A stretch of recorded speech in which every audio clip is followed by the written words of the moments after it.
사도신경으로 신앙 고백 드림으로 새벽 예배 시작합니다.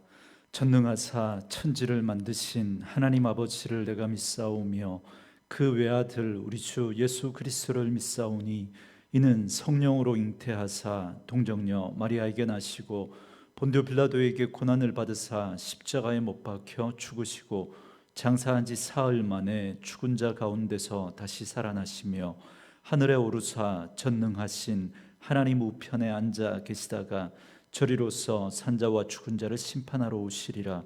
성령을 믿사오며 거룩한 공회와 성도가 서로 교통하는 것과 죄를 사하여 주시는 것과 몸이 다시 사는 것과 영원히 사는 것을 믿사옵나이다.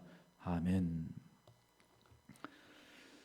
이 아침에 우리에게 주시는 하나님의 말씀은 누가복음 9장 18절에서 27절 말씀까지입니다. 누가복음 9장 18절에서 27절 말씀까지 우리 말씀 찾으셨으면 한 목소리로 같이 읽겠습니다. 예수께서 따로 기도하실 때에 제자들이 주와 함께 있더니 물어 이르되 무리가 나를 누구라고 하느냐? 대답하여 이르되 세례 요한이라 하고 더러는 엘리야라 더러는 옛 선지자 중에 한 사람이 살아났다 하나이다. 예수께서 이르시되 너희는 나를 누구라 하느냐? 베드로가 대답하여 이르되 하나님의 그리스도시니이다 하니 경고하사 이 말을 아무에게도 이르지 말라 명하시고 이르시되 인자가 많은 고난을 받고 장로들과 대제사장들과 서기관들에게 버림받아 죽임을 당하고 제3일에 살아나야 하리라 하시고 또 무리에게 이르시되 아무든지 나를 따라오려거든 자기를 부인하고 날마다 제 십자가를 지고 나를 따를 것이니라. 누구든지 제 목숨을 구원하고자 하면 잃을 것이요 누구든지 나를 위하여 제 목숨을 잃으면 구원하리라. 사람이 만일 온 천하를 얻고도 자기를 잃든지 빼앗기든지 하면 무엇이 유익하리요? 누구든지 나와 내 말을 부끄러워하면 인자도 자기와 아버지와 거룩한 천사들의 영광으로 올 때에 그 사람을 부끄러워하리라. 내가 참으로 너희에게 이르노니 여기 서 있는 사람 중에 죽기 전에 하나님의 나라를 볼 자들도 있느니라. 아멘. 오늘은 함께 읽으신 누가복음 9장 18절에서 27절 말씀을 중심으로 예수님의 길, 제자의 길이라는 제목의 말씀으로 잠시 은혜를 나누겠습니다. 계속해서 누가복음의 말씀을 우리가 묵상해 가면서 벌써 눈치를 채신 분도 있으시겠지만 누가복음에서 계속 제기되는 질문은 예수님은 누구인가라고 하는 것입니다. 그리고 이 질문에 대한 대답에 따라서 영생과 영벌이라고 하는 완전히 다른 운명을 맞이하게 됩니다. 이제 오늘 본문에서는 예수님이 드러내놓고 직접 이 질문을 던지십니다. 18절 말씀에 예수께서 따로 기도하실 때 제자들이 주와 함께 있더니 물어 이르시되 무리가 나를 누구라고 하느냐 그럽니다. 예수님은 제자들에게 두 개의 질문을 하시는데 먼저 무리가 나를 누구라고 하느냐라고 묻습니다. 제자들은 전도 여행을 하면서 많은 사람들을 만났고 그리고 예수님 주변에도 이러저러한 이유로 예수님을 따라다녔던 수많은 사람들이 있었습니다. 그렇기 때문에 그 사람들이 저마다 예수님에 대해서 이러저러한 말들을 하면서 그들이 예수님을 어떤 분으로 생각하고 있었는지 많이 들었을 겁니다. 그래서 제자들이 각자가 들어서 알고 있었던 그 이야기들을 토대로 대답을 합니다. 어떤 사람은 세례 요한이라고 하고 어떤 사람은 엘리야라고 하고 어떤 사람은 옛 선지자 중에 한 사람이라고 그렇게 말한다고 하면서 그 말씀을 예수님께 전해드립니다. 그 대답을 들으시고 예수님은 이제 두 번째 질문을 던지시는데 20절 말씀에 예수께서 이르시되 너희는 나를 누구라 하느냐 그럽니다. 그러니까 베드로가 대답하여 이르되 하나님의 그리스도시니이다 그렇게 대답을 합니다. 제자들은 예수님과 늘 가장 가까이에서 함께하면서 수많은 이적들을 보았고 예수님이 하시는 말씀을 직접 들었던 자들입니다. 그 제자들에게 예수님께서 너희는 나를 누구라 하느냐 묻고 있는 거죠. 역시나 나서기를 좋아했던 베드로가 나서서 이렇게 대답합니다. 하나님의 그리스도시니이다. 베드로의 대답은 명쾌했습니다. 그리스도라고 하는 이 말은 기름 부음을 받은 자라고 하는 뜻입니다. 이스라엘 백성들은 다윗의 자손 가운데서 하나님의 기름 부음을 받은 그리스도가 와서 세상을 심판하고 다스릴 것이라고 믿었습니다. 여기에 대해서 특별히 시편 2편에 보면 아주 잘 나타나 있는데요, 그 중에 한 구절만 소개하면 시편 2편 9절 말씀에 네가 철장으로 그들을 깨뜨리며 질그릇같이 부수리라 하시도다 그럽니다. 그래서 예수님께서 그렇게 철장과 같은 그런 권세를 가지고 세상을 심판하고 다스릴 것을 이야기하고 있는 거죠.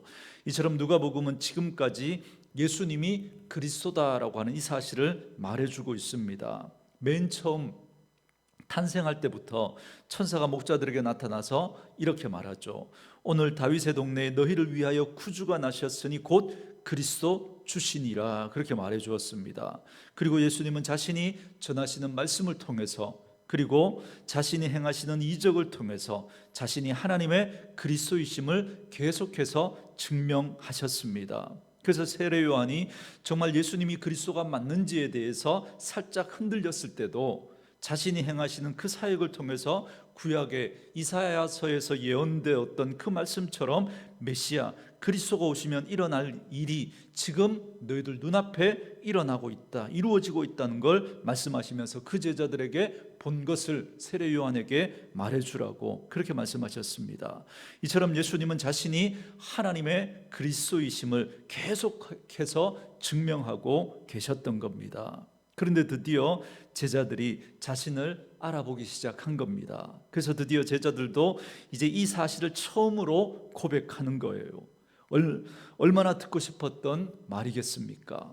아마 예수님은 이 고백을 들으시고 너무나 마음이 흡족하셨을 겁니다. 그래서 마태복음에 보면 그 흡족해 하시는, 그래서 바요나 시모나 그러면서 베드로를 칭찬하시는 그 말씀을 우리가 잘 알지 않습니까? 그런데 오늘 이 누가복음에 보면 예수님은 의외의 말씀을 하십니다. 21절 말씀에 경고하사 이 말을 아무에게도 이르지 말라, 그렇게 말씀합니다.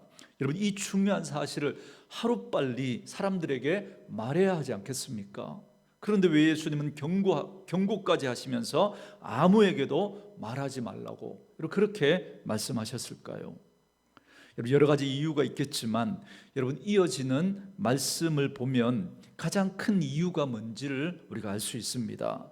바로 예수님께서 하나님의 그리스도로서 하실 일 때문에 그렇습니다. 왜냐하면 예수님이 그리스도로서 해야 할 일은 사람의 생각과 기대와는 너무나 달랐기 때문입니다. 그들은 하나님의 기름 부은 그리스도가 오시면 철장의 권세를 가지고 세상을 심판하고 로마의 압제하에 있던 우리를 해방하고 우리를 세상의 중심으로, 이스라엘을 세상의 중심으로, 그리고 다른 모든 이방을 자신의 발 앞에 무릎 꿇게 하는 그런 일들이 일어나야 한다고 생각을 했던 거죠. 그런데 그런 일들이 자신의 기대와 생각과는 전혀 다른 모습의 그리스도의 모습을 지금 예수님이 말씀하고 있는 겁니다. 그러니까 예수님께서 하신 일은 그 사람들이 가지고 있었던 그리스도가 오시면 이루어질 그 일들과는 너무나 거리가 멀었던 거죠.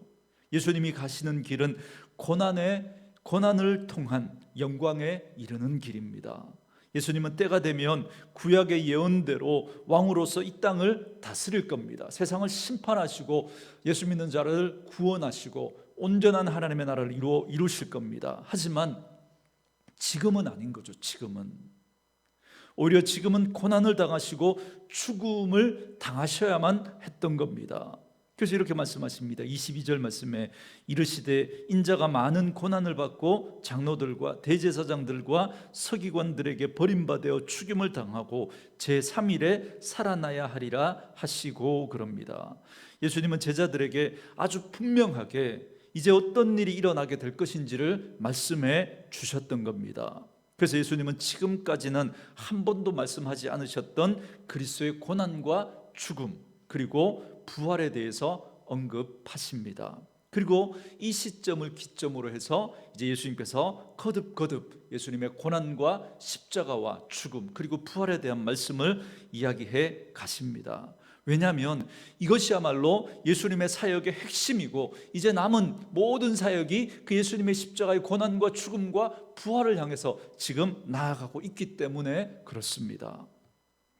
이처럼 예수님은 그리스도로서 자신이 앞으로 해야 할 일을 말씀하시고 난 다음에 이제 제자들이 할 일을 말씀하십니다. 23절 말씀에 또 무리에게 이르시되 아무든지 나를 따라오려거든 자기를 부인하고 날마다 제 십자가를 지고 나를 따를 것이니라 그럽니다. 예수님은 자신을 따르는 자들은 어떤 자들인지에 대해서 세 가지 명령을 하시면서 설명해 주십니다. 첫째로 자기를 부인하고, 둘째로 날마다 자기 십자가를 지고, 셋째로 나를 따르는 자들이어야 한다라고 말씀하십니다.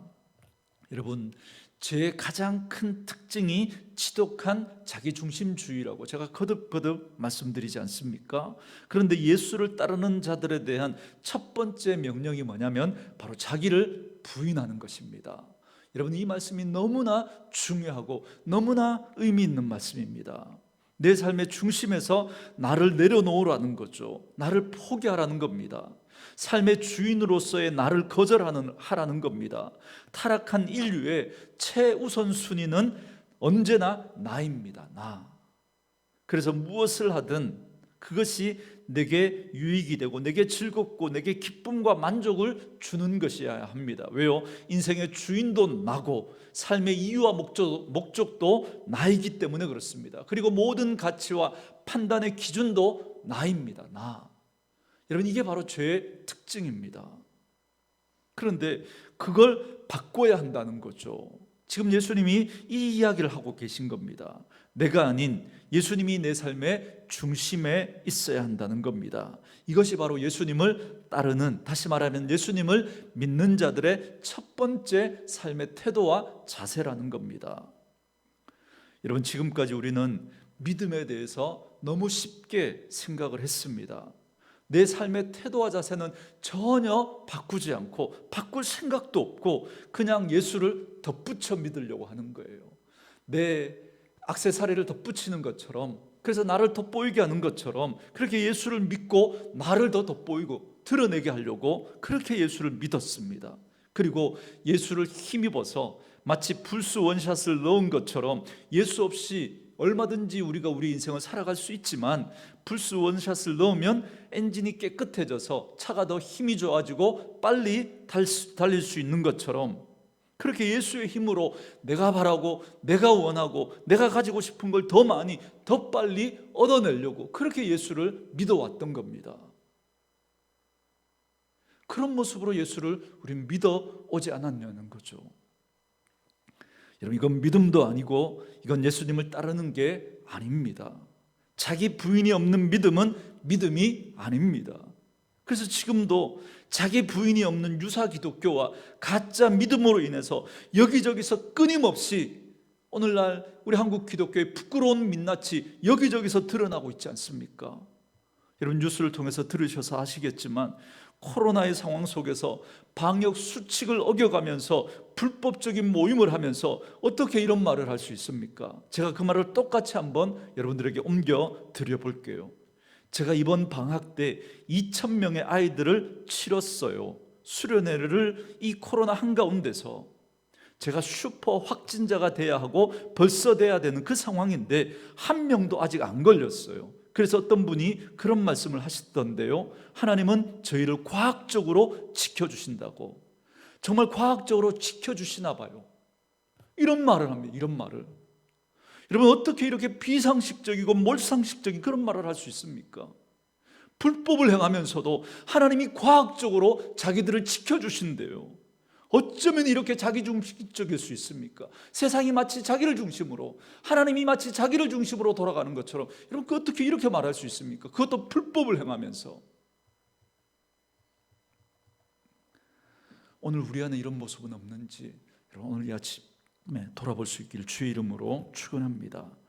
그리고 두 번째로 예수님은 자기를 따르는 자들은 날마다 자기 십자가를 져야 한다, 그렇게 말씀하십니다. 그런데 이 십자가는 자기 십자가입니다. 자기 십자가. 그러니까 다른 사람이 지은 십자가가 아니라 자기가 스스로 진 십자가를 말하는 겁니다. 그러니까 억지로가 아니라 자발적인 십자가인 거죠. 그래서 여러분, 믿음은 억지로 되는 게 아닌 거죠. 억지로 먼저 받아야 합니다. 아니요, 먼저 받았는데 우리가 모르고 있었던 걸 깨달아야 돼요. 그래서 하나님의 그 은혜가 우리 가운데 깨달아지면, 하나님의 그 사랑이 우리에게 깨달아지면, 그러면 누가 시키지 않아도 스스로 그렇게 하고 싶어지는 겁니다. 그래서 수치와 고난과 때로는 죽음까지도 감수하는 그 삶을, 날마다 자기 십자가를 지는 그 삶을 걸어갈 수 있게 되는 거죠. 저는 저와 여러분에게 이 은혜가 있기를 또한 주님의 이름으로 축원합니다. 그리고 나서 나를 따를 것이니라, 그렇게 말씀하십니다. 여러분, 따른다는 말은 여러분 뒤쫓는다는 거잖아요. 예수님께서 가신 길을 그대로 걸어가는 걸 말합니다. 너무 단순한 삶의 원리지만, 그런데 이게 결코 쉬운 일이 아닙니다. 결코. 왜냐하면 여러분, 이 주님을 따르는 이 길을 막아서는 건 다름 아니라 바로 나 자신이기 때문에 그렇습니다. 나 자신이기 때문에. 그래서 사도 바울이 이런 고백을 하지 않습니까? 고린도전서 15장 31절에서 나는 날마다 죽노라, 그렇게 고백했던 거죠. 그리고 갈라디아서 5장 24절에서도 그리스도 예수의 사람들은 육체와 함께 그 정욕과 탐심을 십자가에 못 박았느니라. 결국 자기 부인이 없기 때문에 예수를 믿는다고 하지만 그건 예수를 믿는 게 아니고 자기 신념을 믿고 있었던 것이고, 예수를 따른다고 했지만 그건 예수를 따르는 게 아니라 자기를 주장하고 자기의 욕심을 채우기 위해서 예수를 부리고 있었던 거예요. 부리고. 말은 섬긴다고 하고 겉으로 드러난 모습은 예수를 섬기는 것 같은데, 그런데 그 중심에 들어가 보면 예수가 있지 않고 내가 있는 거예요. 내가 예수님께 이렇게 했으니까, 하나님께 이렇게 했으니까 하나님은 내게 이렇게 해줘야 된다는 거예요. 예수를 부리고 있었던 겁니다. 사랑하는 성도 여러분, 고난은 진짜와 가짜를 가려냅니다. 저는 마지막 때 저와 여러분이 하나님 앞에서 가짜로 드러나지 않게 되기를 원합니다. 그러기 위해서 우리는 날마다 나를 부인하는 싸움을 해야 합니다. 여러분, 거듭 말씀드리지만 우리가 싸워야 할 영적인 싸움은 다른 어떤 사람이나 대상과의 싸움이 아닙니다. 물론 우리의 본질적인 영적 싸움의 대상은 사단이죠. 그런데 그 사단은 너무나 교묘하게 우리 안에서 끊임없이 나를 부추기고 나를 세우고 나를 하나님 되게 만듭니다. 그리고는 싸움의 대상을, 그 나의 나됨을, 나의 하나님됨을 방해하는 타인이나 다른 대상으로 몰아갑니다. 완전히 속고 있는 거죠. 완전히. 사단이 그렇게 만만한 존재가 아닌 거예요. 얼마나 교묘한지 모릅니다. 그래서 진짜 싸워야 할 나와의 싸움을 하지 못하게 합니다. 그래서 그 싸움의 대상도 내가 판단하고 규정해서 나의 나됨과 나의 하나님됨을 방해하는 다른 사람이나 어떤 대상으로 몰아붙이는 거죠. 그렇게 마귀에게 속아서 싸운 그 영적 싸움의 극치가 여러분 십자군 전쟁 아닙니까? 십자군 전쟁. 얼마나 잔인한 그런 일들이 그 하나님을 위한 그런 전쟁이라는 명목하에 이루어졌습니까? 완전히 속은 거죠. 여러분, 아닙니다. 우리가 싸워야 할 싸움, 우리의 씨름은 나와 싸우는 겁니다. 나와. 자기 자신하고 싸우는 거죠. 끊임없이 내가 중심이 되어서 내가 하나님 되어 살아가려고 하는 나를 십자가에 못 박는 그 싸움이 우리가 싸워야 할 영적인 싸움인 겁니다. 여러분, 왜 사람들이 나이가 들면 들수록 점점 더 딱딱해지고 욕심이 많아지고 자기밖에 모르는 그런 사람이 되는 줄 아십니까? 예수 믿지 않는 사람은 당연히 그렇게 될 수밖에 없습니다. 왜요? 이 싸움을 하지 않기 때문에. 끊임없이 자기를 부인하는 게 아니라 자기를 세워가려고 하는 그 싸움을 싸우기 때문에 점점 딱딱해질 수밖에 없습니다. 그런데 안타까운 건 예수님을 믿는 사람이라고 하는데도 별반 다르지 않다는 겁니다. 예수를 잘못 믿고 있는 거죠. 우리는 끊임없이 이 싸움을 해야 되는데 이 싸움을 하지 않는 거예요. 누구든지 나를 따라오려거든 먼저 자기를 부인하라고 말씀하시는데 자기를 부인하지 않는 겁니다.